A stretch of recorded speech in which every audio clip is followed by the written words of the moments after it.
best game of the best game, or I should say the most competitive down to the wire game was the Denver Nuggets versus the defense stepped up. Yup, since you talking, yup, they have Teddy. They adopted that mentality. The Denver Nuggets against the Clippers, Los Angeles Clippers. That game was weird because like the Clippers had full control of the game, the whole game. And it was hard for the Nuggets to score in their half-court offense. It was really hard for them to do that. One of the reasons why I picked the Clippers in 5. I said 6, and I switched to 5. And I still think the Clippers can win in 5. But the Nuggets, what worried me about the Nuggets is Jamal Murray. You know, Jamal Murray is like even against the Nuggets. I mean, against the Clippers game 1. Yeah, he had two big shots in the fourth quarter. He did. But throughout that whole game, man, he was just iffy, man. He just like, for all the Lakers fans in the chat, I know a lot of people, Jamal Murray cooked us last year. For the game, he cooked y'all. But he didn't have a good series. He didn't have a good series against the Lakers last year. And he did not have a good series for sure against the Timberwolves. Anthony Edwards put that boy in the car seat. He's just not the same. Now, he's going to hit big shots. And that's what he did. He hit some big shots against the Clippers. But throughout the game, they needed more from him. The reason why, like I said, I don't have the stats in front of me. The reason why the Nuggets lost that when we won that game, because of the turnovers they forced, which is unusual for the Nuggets to do and for the Clippers to do. Like, they forced, it was like, I think fast break points, it was like 24-6, something like that. It was a crazy margin of fast break points. And the Clippers, or points or turnovers, I meant. Clippers, that's not what they do. They don't turn the ball over. So, like that happened, and they won in overtime.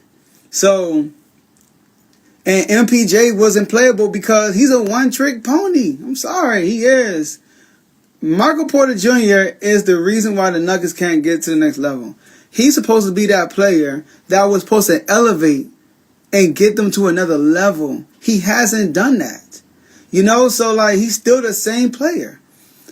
He's a shooter, that's it. He's a shooter. He's not a great defender. He's not a great passer. He's not a good passer. You know, like he don't slash to the basket a lot. You know, like he's just a shooter. And then if his shot is not falling, he's unplayable.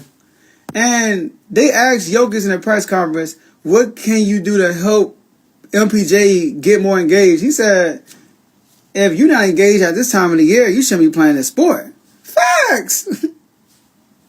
So Michael Porter Jr. was up. You know, so Jokic is Jokic. I ain't got to talk about Jokic. Russell Westbrook.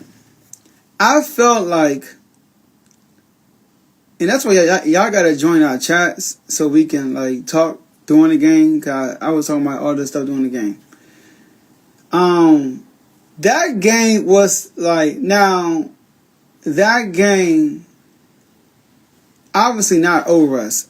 I feel like over us got the same mentality, but I'm talking about his, like how he is now. He's not the focal point no more. So he's a role player, somewhat, right? He can play the main role at times, but he's more so a role player. Russ as a role player, that game describes perfectly. It sums up like literally who Russell Westbrook is. There were times when Russell Westbrook drove to the basket wildly, and you like, dang, Russ. Like he would do things, and you like, no. You a fan of the Nuggets, you probably was like, Russ, no.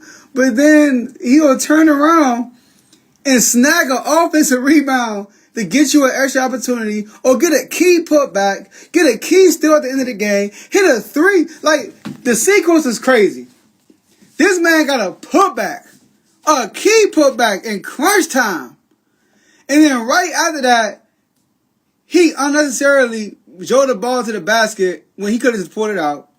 And then after that, he hits a 3 in the corner to take the lead. And then he gets the opportunity to win the game. Instead of shooting it, he dribbles it and throws it off Jason Harden.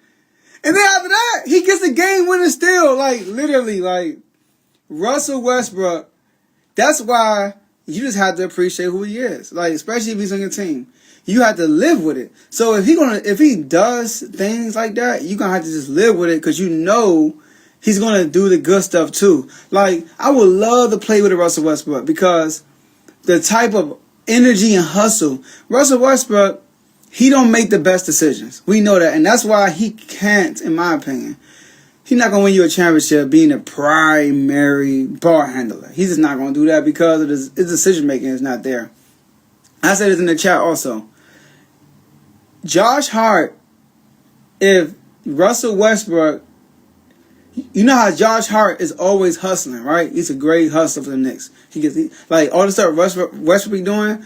I'm not talking about the passing and stuff, because Russell Westbrook is a better player than Josh Hart. But I'm talking about all the hustle stuff, like grabbing boards, getting steals, diving for the loose balls, like all that stuff. Josh Hart is that for the Knicks. If Russell Westbrook has Josh Hart's like decision making, I'm not saying he's the best passer. I'm talking about, should I do this or should I not do this? If he had his decision making, then Russell Westbrook, it would be like, this having that, his game would go to a different level.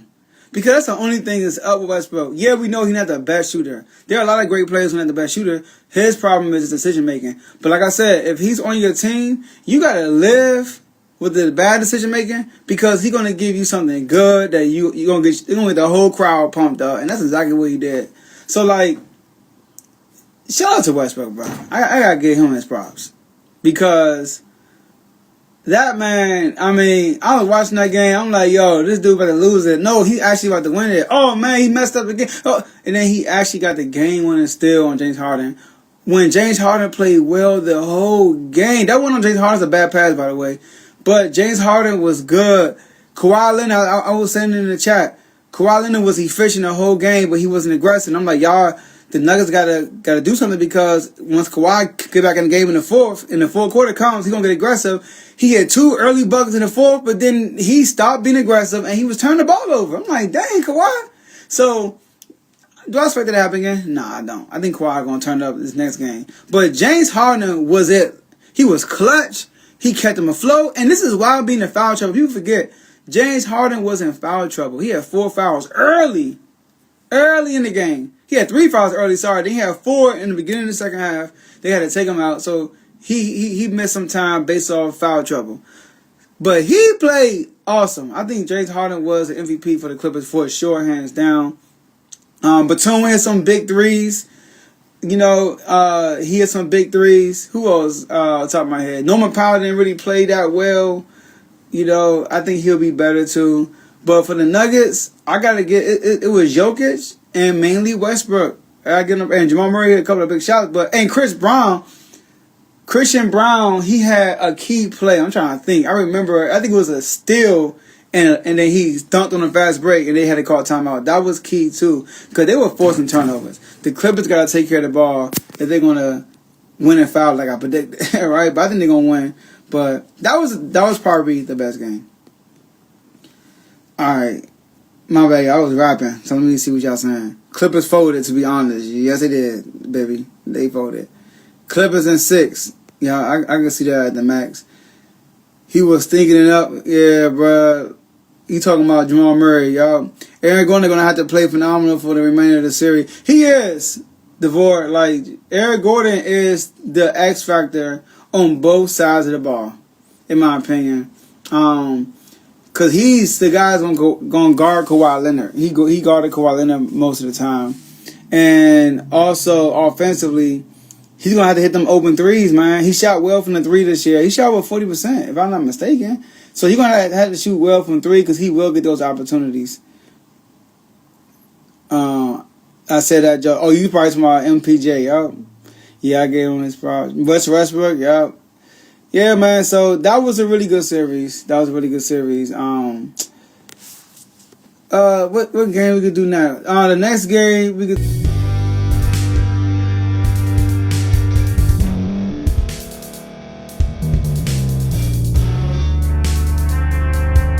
Thank you for staying to the end. If you're watching this on YouTube, please like this video, subscribe, And also hit that notification button so you can be notified next time we put out a video. If you're listening on any podcast platform, subscribe and hit that notification button, y'all, so you can be notified we put out another podcast audio.